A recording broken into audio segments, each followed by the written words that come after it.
खूप शुभेच्छा पंचमीच्या, भावाच्या उपवासाच्या। तर मस्त अशी देवपूजा करून घेतली होती मी सकाळ सकाळ। आणि मला जायचं होतं वारुळाला। तर वारुळाला जायसाठी मी असं ताट पण करून ठेवलं होतं।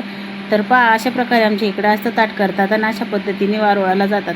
तुमच्या इकडं कसं असतं ते मला पण सांगत चला कमेंटमध्ये, कारण वेगवेगळ्या भागात वेगवेगळी पद्धत असते।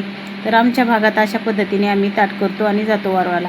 मी आणि माझी दीदीने पण उपवास धरला होता बरं का, तिच्या भावासाठी। आणि म्हणजे प्रत्येकजण असं आपापल्या भावासाठी धरतं। तर सगळ्यांनी नागोबाचा उपवास केला।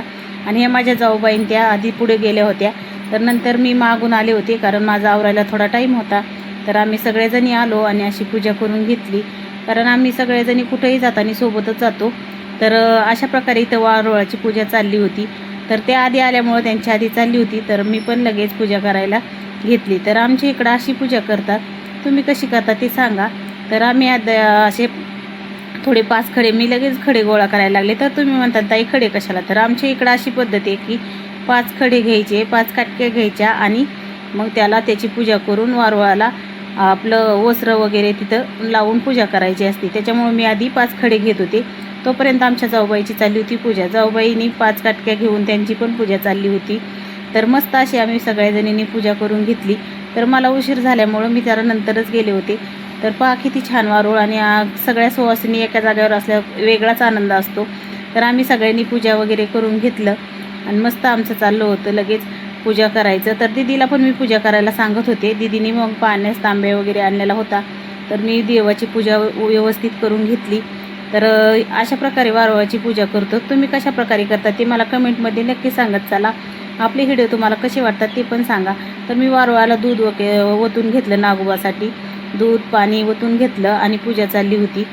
तर लगेच दीदीला पण म्हटलं तू पण पूजा करून घे। तर दीदी थांबली होती साईडला, तिला पण उपवास होता। तर आमच्या जाऊबाईची त्यांची पूजा पूर्ण झाली आणि नंतर माझी पण पूजा करायचं चाललेलंच होतं। तर सगळ्याजणी आम्ही असं मिळून जुळून पूजा करत होतो आणि वातावरण खूप छान होतं। आणि असं सणासुदीच्या दिवसात सगळेजण असे एकत्र येऊन पूजा करतात ना, खूप छान वाटतं बरं का। तर आमची दीदी लगेच पाहतच होती आई आणि काकीन त्या कशा पूजा करतात म्हणून। तर मग तिला पण पूजा करायची होती, त्याच्यामुळे ती आमच्याकडनंच एक लक्ष देऊनच पाहत होती। तर आम्ही धूप दिवे सगळं अगरबत्ती वगैरे लावून हळदी कुंकू वाहून व्यवस्थित अशी सगळी पूजा करून घेतली। तर नंतर चाललं होतं आमचं सगळ्यांचा हसी मजाक, कारण मुलं पण जास्त मस्ती करत होते, त्याच्यामुळं ते मध्ये मध्ये करत होते म्हणून। तर त्याला काकीन त्या बोलत होत्या। तर नंतर मग आमची पूजा वगैरे होत आली। नंतर चालला आमचा सुवासिनीचा हळदी कुंकाचा कार्यक्रम। तर मस्त आम्ही हळदी कुंकू वगैरे लावून घेतलं आणि लगेच मग पूजा वगैरे झाली। तर आम्ही निघालो घरी। तर घरी यायला निघाल्यावर खूप छान असं वाटत होतं। तर हळदी कुंकाचा कार्यक्रम तर राहिलाच, घरी यायच्यात मग आम्ही हळदी कुंकू पण लावून घेतलं। मस्त असं हळदी कुंकू वगैरे लावून घेतलं, कारण सगळ्या सुवासिनी एका जागेवर असल्या। तर आम्ही तिघी आणि आमच्या ह्या 2 कुमारिका, तर आम्ही अशा 5 जणी सुवासिनी झालो। तर कसा वाटला आमचा 5 जणीचा मेळा तुम्हाला ते पण आम्हाला कमेंटमध्ये सांगा, कारण छोट्या कुमारिका ह्या सगळ्यात प्युअर म्हणजे चांगल्या सुवासिनी मानतात।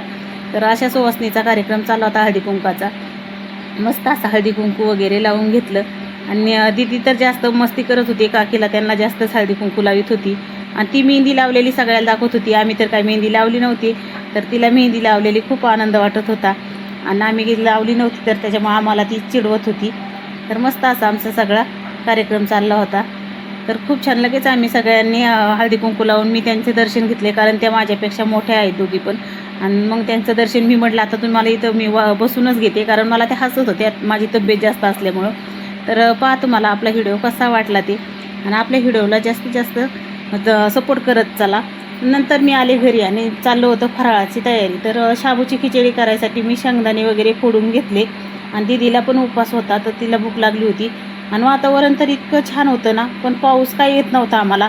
असं भरपूर असं ऊन पण पडलं होतं आणि सगळं अंगण वगैरे स्वच्छ होतं, घर वगैरे पुसून सगळी पूजा केलेली होती, सडा रांगोळी व्यवस्थित सगळं होतं। खूप छान वातावरण होतं आणि असं झाडं ते खूप छान असे। आणि आमच्या कोंबड्या तर माझ्या मागंच असते, मी शेंगा फोडत होते तर त्या माझ्या मागच होत्या। अशा प्रकारे आमचं सगळं सकाळचं धावपळ चाललेली होती। पूजा वगैरे करून घेतली आणि खिचडीची तयारी चालूच होती। तर म्हटलं चला आता शेंगा वगैरे फोडून घेऊ आणि खिचडीची तयारी करू। तर आपला आजचा व्हिडिओ तुम्हाला कसा वाटला, तुम्ही कुठून व्हिडिओ पाहताय ते पण आपल्याला कमेंटमध्ये सांगत चला आणि जास्तीत जास्त आपला व्हिडिओ शेअर करत चला। कसा वाटला आपला व्हिडिओ ते कमेंटमध्ये नक्की सांगा. धन्यवाद.